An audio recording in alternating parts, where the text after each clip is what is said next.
Theodore Roosevelt National Park is the only national park located in North Dakota and my favorite I've visited in the Midwestern United States. The park covers 70,446 acres of stunning badlands scenery separated by two units, the north and south. My brother and I had wanted to experience this park for a very long time, so when the opportunity arose to visit on our 2-week road trip across the northwestern and upper midwestern US, we couldn't be more excited. This park is pretty out there and requires a substantial detour if you're doing a road trip similar to the one we did. With just one day to see as much as we could, we started in the park's smaller north unit. Right off the bat, I do want to say that both units of Theodore Roosevelt are must visits. Don't just pick one, do both. The north unit had less overlooks than the south unit, but did feature our favorite hike in the park. The Caprock Coulee Trail is a moderate 4.4-mile loop that I thought was an amazing first impression of the park because of how diverse the hike was. You begin within the Badlands, allowing visitors to really appreciate the flora and fauna of the park. Then, as you gain elevation, longer range views are presented which are very impressive. The trail eventually meets with the River Bend Overlook, which can also be accessed as a pull-off on the North Unit's scenic drive. Here, we saw the Little Missouri River for the first time, which flows through both units at the park. And overall, the hike was just a great time, and I definitely recommend it if you're visiting for the first time.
At the end of the North Unit Scenic Drive, you'll find the Oxbow Overlook. This is another beautiful view looking out over the Badlands and the river, but I think my favorite overlooks were definitely the ones found in the South Unit of the park. The South Unit is where we spent the most amount of time in because there is quite the variety of things to do. Something I wanted to check out while visiting was the Maltese Cross Cabin. This is the kind of thing I normally wouldn't highlight in these videos, but I felt that this was of particular significance. The log cabin was once temporarily occupied by President Theodore Roosevelt, the namesake of the park, in the late 1800s. Roosevelt first came to the North Dakota Badlands to hunt for bison in 1883. During that first short trip, he fell in love with the rugged lifestyle and freedom offered by the nature. After the death of both his wife and his mother in 1884, Theodore Roosevelt returned to North Dakota seeking solitude and time to heal. His time here inspired him to become the conservation president, and he even has a famous quote, "I never would have been president if it had not been for my experiences in North Dakota." Theodore Roosevelt would use his authority to create the 1906 Antiquities Act, which allowed him to protect 230 million acres of public land in the United States. In addition to its history, the South Unit is home to by far my favorite overlook in the national park. The Painted Canyon Overlook highlights everything there is to love about Theodore Roosevelt National Park. The rugged Badlands littered with gorgeous vegetation and wildflowers as far as the eye can see.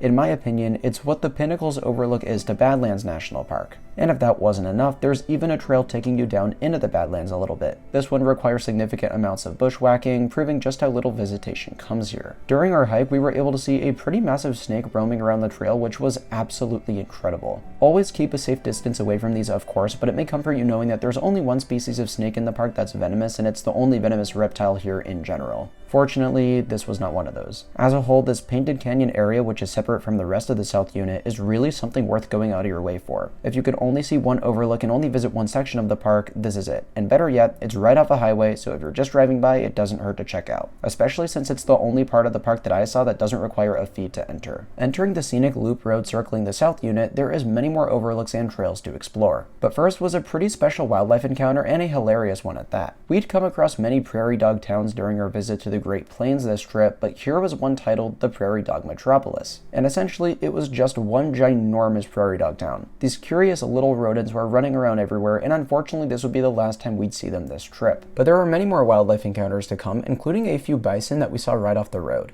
But something that we had never seen before during our travels were wild horses, of which Theodore Roosevelt National Park protects roughly 125 of them. No joke, this one horse we saw was quite possibly the most beautiful horse I'd ever seen, and it had no problem getting close to us either. At the Maltese Cross Cabin Visitor Center, people report wildlife encounters that they've seen during their visit, their locations, and what time they saw them at, so if there's anything in particular you'd like to see here, try to time that right. Most animals will stay in the same general area for quite a while. Up next, the Wind Canyon Trail was by no means a highlight of the park, but was still a great opportunity to see the Little Missouri River flowing through the park. The view offered on this 0.4-mile out and back trail is sort of like a horseshoe bend, which is quite cool. From this point, none of the overlooks in the South Unit really feature the river, making this trail particularly unique. Boicourt Overlook is one accessed by a pull-off on the side of the road, and again, wasn't a highlight of the park, but added further to the long list of scenic overlooks at Theodore Roosevelt. Lastly, a view that did stand out to us was found at the top of Buck Hill. This one is accessed by a short and fairly relaxed non-paved road, and then a 0.4-mile out and back trail to the top. This wouldn't be one of our favorite overlooks if not for its panoramic feature, which we didn't really see elsewhere in the park, at least to this degree. Therefore, it's definitely a must-do when you come to the South Unit, and chances are there could be some wild horses hanging around here as well. But in conclusion, Theodore Roosevelt National Park was an absolutely wonderful experience for my brother and I. I had sort of expected it to be underrated judging by what others had told me, but those people are absolutely correct.